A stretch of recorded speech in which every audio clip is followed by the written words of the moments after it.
Saludos mis queridos hermanos de los grupos familiares de nuestra iglesia, la Iglesia Bautista Internacional en Atlanta, Georgia. Y bienvenidos también todos aquellos de cualquier lugar que están con nosotros hoy para juntos estudiar, meditar la palabra de Dios. Vamos a orar.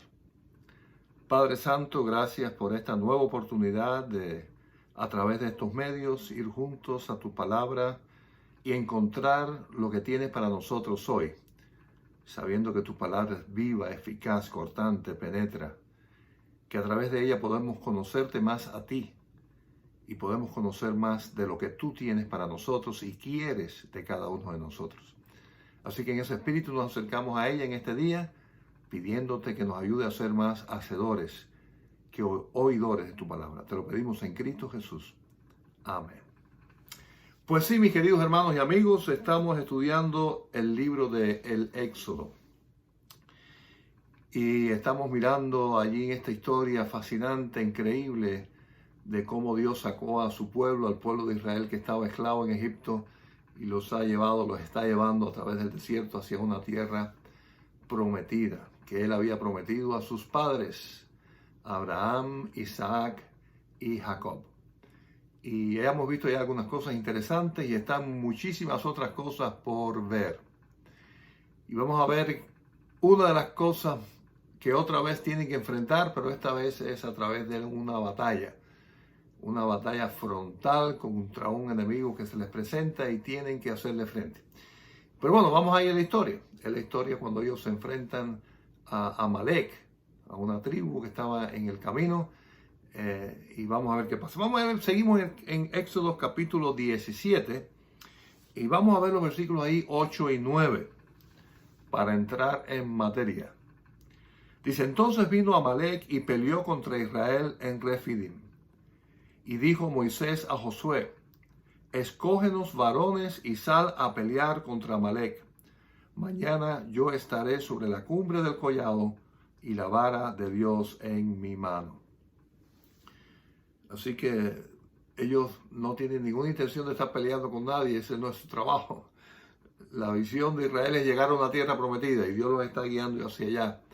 Pero aquí se le apareció esta gente, Amalek. Y Amalek precisamente, bueno, es un personaje del Antiguo Testamento. Él era nieto de Esaú, hermano de Jacob. Así que igualmente eran descendientes de Isaac, eran igualmente descendientes de Abraham. Pero bueno, el hijo de la promesa fue Jacob, recordará la historia, que después Dios le cambió el nombre a Israel, de sus 12 hijos que llegaron a Egipto, y ahí fue donde se formó la nación de Israel, salieron las 12 tribus de Israel. Quiere decir que de una manera estaban emparentados, pero este pueblo, Amalek, les vino y se les apareció a enfrentar batalla. Y la primera pregunta, recuerden que estos devocionales bíblicos a través de preguntas y respuestas. ¿Podremos sacar alguna enseñanza sobre la experiencia del pueblo de Israel cuando tuvo enemigos que le hicieron guerra mientras se dirigían a la tierra prometida? Bueno, la enseñanza básica y clara es que el pueblo de Dios, que es ahora la iglesia de Jesucristo, que está igualmente en camino a promesas preciosas de un lugar eterno, también se nos van a salir al encuentro enemigos que nos van a hacer la guerra. Tenemos que recordar que como iglesia de Jesucristo, en este mundo caminamos en territorio enemigo. Hay un príncipe de este mundo llamado Satanás que le hace la guerra a Dios, a la iglesia, a todo aquello que tenga luz, porque Él es el rey de la oscuridad, el príncipe de la oscuridad. Y esa es la realidad de la vida cristiana. Todo aquel que se involucra en la iglesia, que es parte de la iglesia de Cristo y que quiere hacer la voluntad de Dios, va a vivir una guerra en este mundo. Eso es una realidad que no podemos eludir. No es lo que buscamos, pero es lo que es.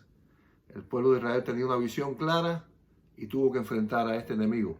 Y tiene mucho sentido, no es bíblico. Y en el Nuevo Testamento se habla muchas veces de la guerra, la batalla que el cristiano tiene que enfrentar contra Satanás, sus huestes, guerra de tipo espiritual.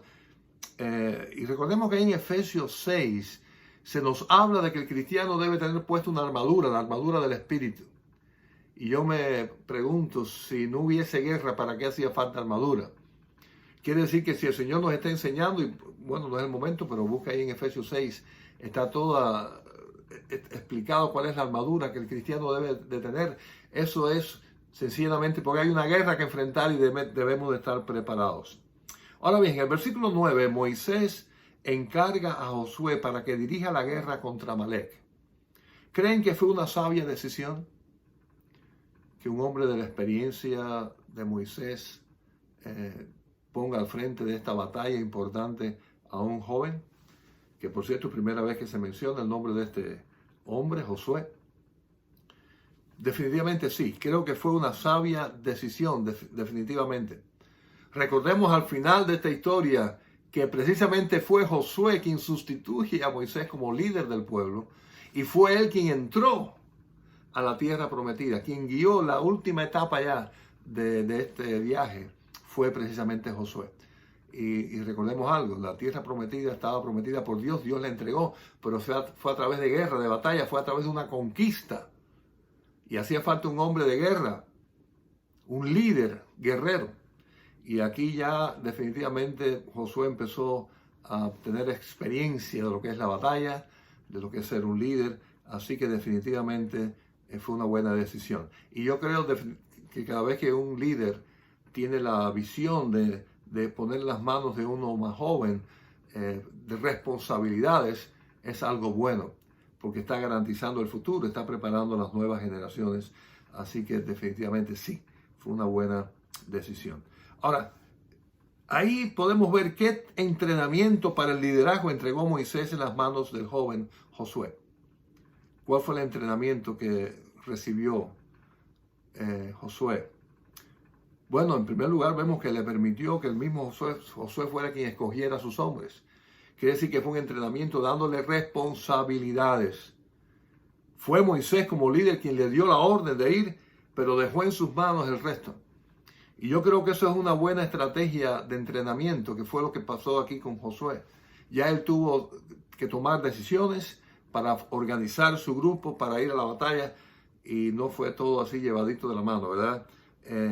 Y eso es bueno, eso es un buen entrenamiento, un buen discipulado, tal como Cristo hizo con sus discípulos, los guió, pero después ellos fueron los que llevaron adelante y continuaron el trabajo. Ahora, en la pregunta 4, ¿podremos aplicar el liderazgo de Moisés sobre Josué en nuestra iglesia y en nuestros hogares hoy?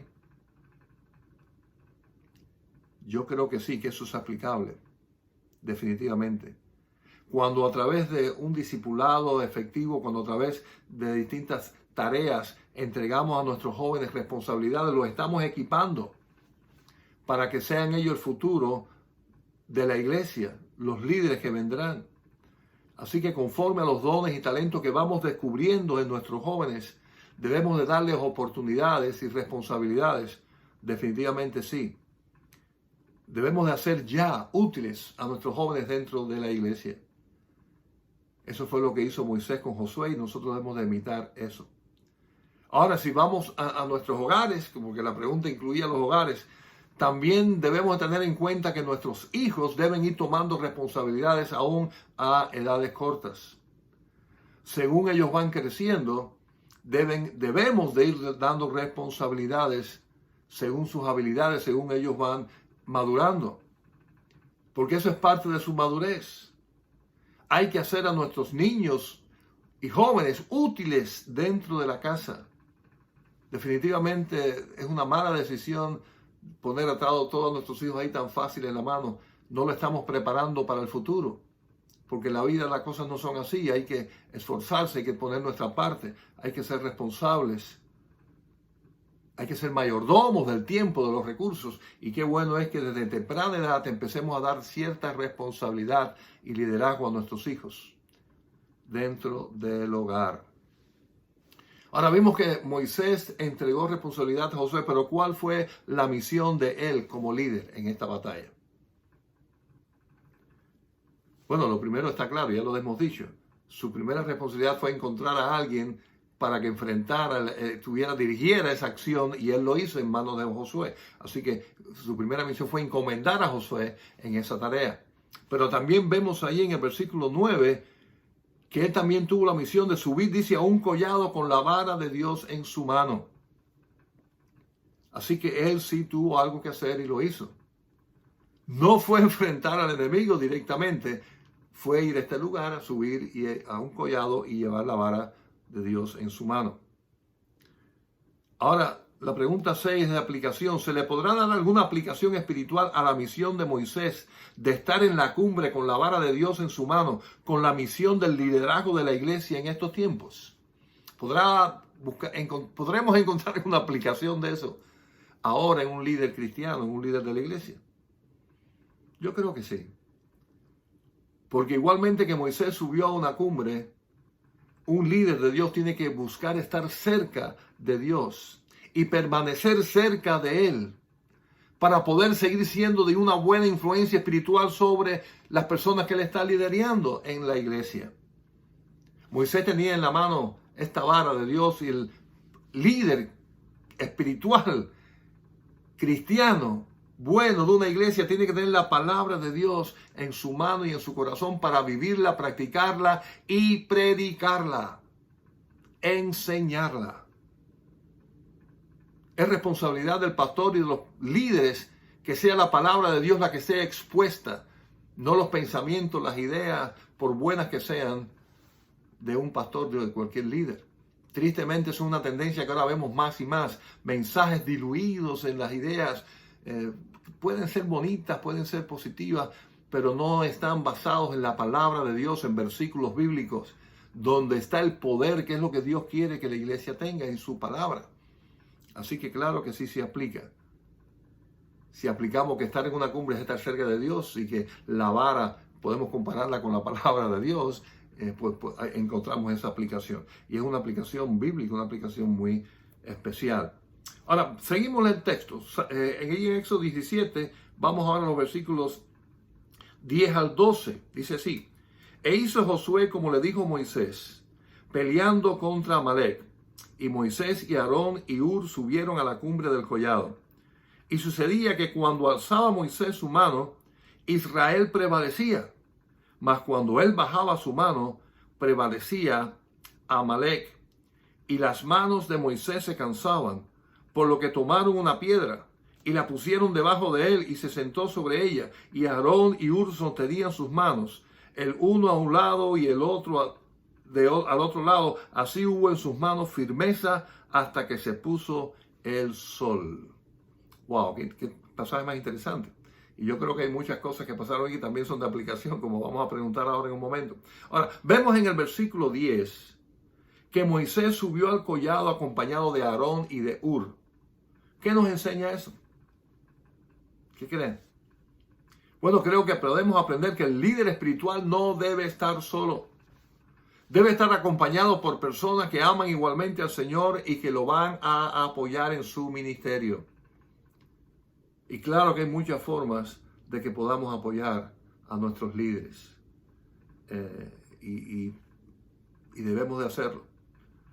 Un líder que está solo puede decaer, puede desanimarse, puede aflojar, igual que a Moisés se le cansaban las manos. Puede pasar con un líder y necesita ayuda. Ahora, seguimos. Versículo 11. Cuando Moisés levantaba las manos prevalecía el pueblo de Dios, pero cuando las bajaba prevalecía el enemigo. Pregunta: ¿querrá esto decir que tenemos que físicamente levantar las manos para tener victorias en nuestra vida? ¿Qué creen? Bueno, yo creo que realmente no. Lo de levantar las manos es algo físico. Y aquí creo que aquí debe simbolizar algo más profundo que sencillamente levantar o no las manos. Y sí, claro, es bíblico. Levantar las manos cuando oramos, cuando alabamos al Señor.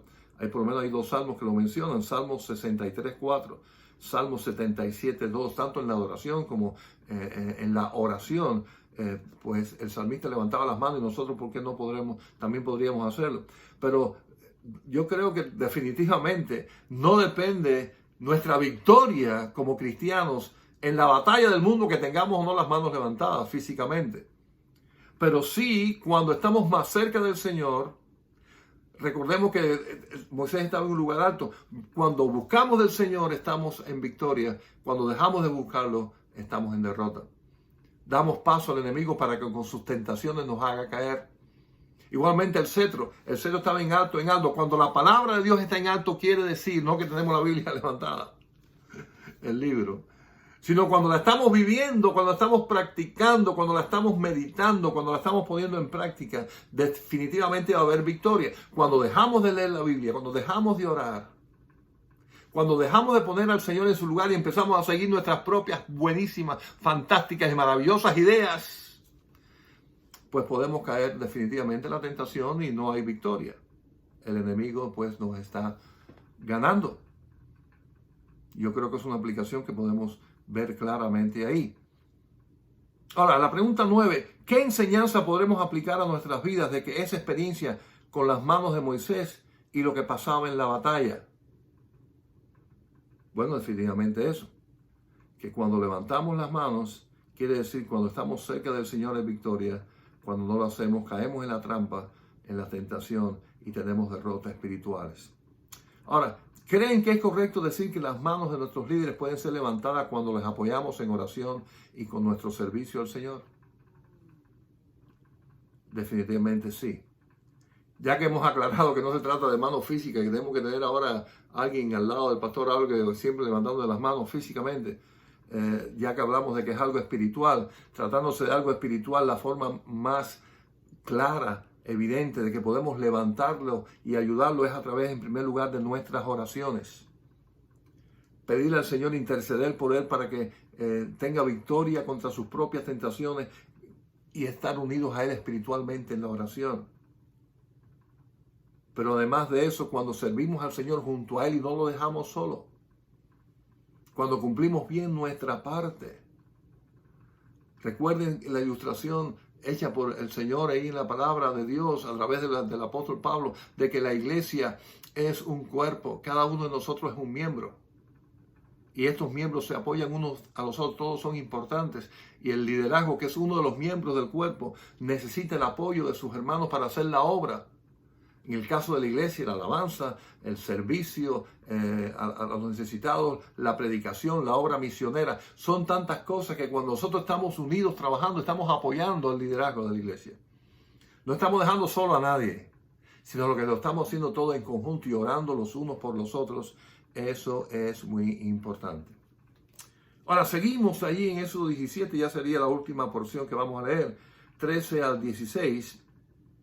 Dice así: y Josué deshizo a Amalek y a su pueblo a filo de espada. Y Jehová dijo a Moisés: escribe esto para memoria en un libro, y di a Josué que raeré del todo la memoria de Amalek de debajo del cielo. Y Moisés edificó un altar y llamó su nombre Jehová Nisi. Y dijo: por cuanto la mano de Amalek se levantó contra el trono de Jehová, Jehová tendrá guerra con Amalek de generación en generación. Wow. Bueno, aquí vemos en el versículo 13 que el ejército del pueblo de Dios dice deshizo, eliminó, borró del mapa al enemigo. Y eso fue una victoria absoluta, una victoria total. Ahora, ¿qué podremos sacar como conclusión de esa aplastante derrota de Josué contra Amalek?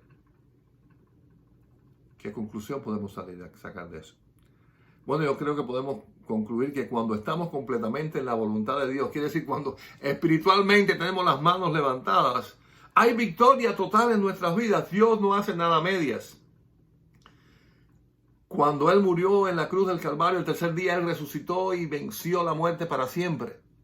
Y ese Jesús es el que está con nosotros. Quiere decir que cuando hay pruebas, cuando hay batallas que confrontar, recordemos que Cristo está con nosotros y tenemos asegurada una victoria.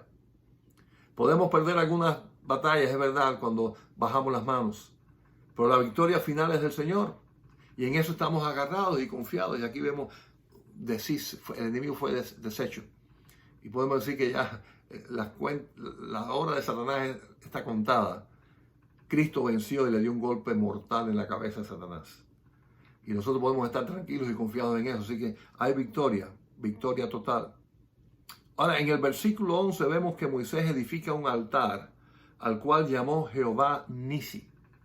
Eso quiere decir, el Señor es mi estandarte. Ahora, ¿por qué lo llamaría así? Si fue Josué el que peleó, ¿por qué no lo puso mejor Josué Nisi, o Josué es mi estandarte? Bueno, yo creo que es una pregunta fácil de contestar. Bueno, en primer lugar, es verdad, Josué fue quien dirigió la batalla, pero fue Jehová quien ganó la batalla. Recordemos que cuando bajaba las manos Moisés, el enemigo prevalecía. Josué venció porque las manos se mantuvieron encima, quiere decir, se estuvo cerca de Dios, haciendo las cosas en el nombre del Señor, y entonces Dios fue quien dio la victoria. Pero además de eso, realmente sabemos que solamente hay alguien que merece toda la gloria y toda la honra. No es ningún hombre, no es Josué, ni el mismo Moisés, no es ningún líder espiritual de ahora, ni el pastor, ni nadie. Solamente el Señor merece la honra y la gloria. No es una denominación el estandarte. Es Jesucristo el estandarte, el Señor, Jehová nuestro Dios. Y decimos Jesucristo porque recordemos que es un Dios trino, ¿verdad? Dios Padre, Hijo. El Hijo es parte de ese Jehová, de ese Dios poderoso. Ahora, la pregunta 13 es, ¿qué nos recuerda el hecho de que aunque la victoria la dio Dios contra Amalek, fue Josué con sus hombres quienes lucharon? No fue Dios realmente que bajó ahí y se fajó con la gente. Dios dio la victoria, pero quien se fajó fue Josué. ¿Qué nos recuerda eso? Bueno, aplicándolo a la iglesia, recordemos que quien va al frente en este momento es la iglesia de Jesucristo.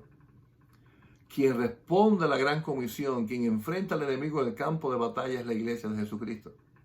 Quien predica la palabra, quien responde a la gran comisión es la iglesia.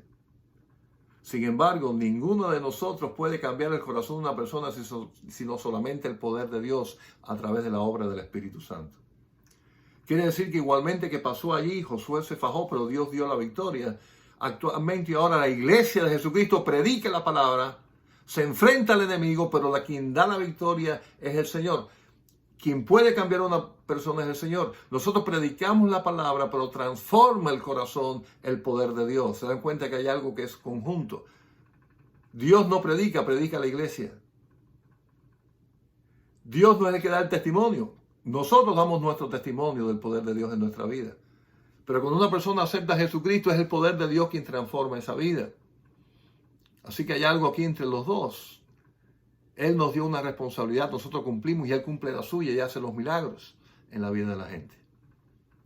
Aquí fue igual. Dios dio la victoria, fue aplastante por la mano de Dios, pero quien se fajó, quien fue al frente, quien pudo recibir heridas, donde hubo bajas y personas muertas, quizás fue de parte del pueblo que fue el que marchó. Igualmente así es la iglesia. A veces sufrimos, a veces hay cortadas, y marchamos adelante, tenemos que enfrentar a un enemigo y vivimos en esta guerra, pero hay victoria y el Señor hace lo que Él tiene que hacer y lo que únicamente Él puede hacer, que es cambiar personas, hacer milagros poderosos en la vida de la gente. Así que hay una similitud, sí la hay. Ahora, la pregunta 14 es interesante porque ahí los versículos 14 y 16 habla de las consecuencias que sufrió Amalek. Cuando dice Amalek, aquí son sus descendientes también. Cuando él estuvo en contra de Israel, dice que su memoria fue borrada de debajo del cielo y que Dios tendría guerra con su descendencia por generaciones. ¿Qué nos hace pensar en eso? Bueno, que estar contra Dios trae consecuencias eternas. Y cuando una persona rechaza, en este caso, el plan de Dios a través de Jesucristo, las consecuencias son eternas para su alma. Condenación eterna, muerte eterna. Recordemos la realidad de que la paga del pecado es muerte. Desde el momento que el hombre peca, está condenado a una muerte eterna. Pero cuando tiene la oportunidad de Jesucristo y rechaza el plan de Cristo, se mantiene en esa condición perdida. Hay condición eterna. Sin embargo, cuando acepta a Jesucristo, eso cambia por completo y hay esperanza igualmente eterna. Vida eterna. Y eso trae consecuencias por generaciones, definitivamente. Y aunque en la gracia de Dios los hijos pueden ser salvos a pesar de lo que hayan hecho sus padres, porque esto es una decisión personal, y el plan de Dios y la gracia de Dios es alcanzada cuando una persona, no importa lo que hayan hecho sus padres, acepta a Jesucristo, eso es verdad. Pero cuando una persona acepta a Jesucristo, esa bendición se transmite a sus hijos y a sus nietos porque tienen ellos la bendición de contar con un padre, con un abuelo cristiano, y eso hace una gran diferencia en nuestras generaciones. Muchos de nosotros pueden testificar seguramente que venían de generación por generación lejos de Dios, sufriendo ciertas cosas que se repetían en su familia para mal, tristemente. Pero que cuando Cristo vino en sus corazones, eso fue cortado. Bueno, en mi caso personal, si puedo decir algo de mi persona, realmente mis dos padres fueron los primeros en sus familias que conocieron a Cristo. Ambos. Bueno, mi mamá tenía tías y eso cristiana, pero de su familia, su papá y su mamá, ella fue la primera en su familia que conoció a Cristo, mi papá igual. Pero qué diferencia tuve yo y mi hermana, que ya nacimos en un hogar cristiano y conocimos del amor de Dios, de lo que significa un hombre como mi padre que amaba y servía al Señor, una persona como mi mamá que nos dio buen ejemplo de lo que es ser una persona cristiana. Y fue una bendición para mí que ellos no tuvieron.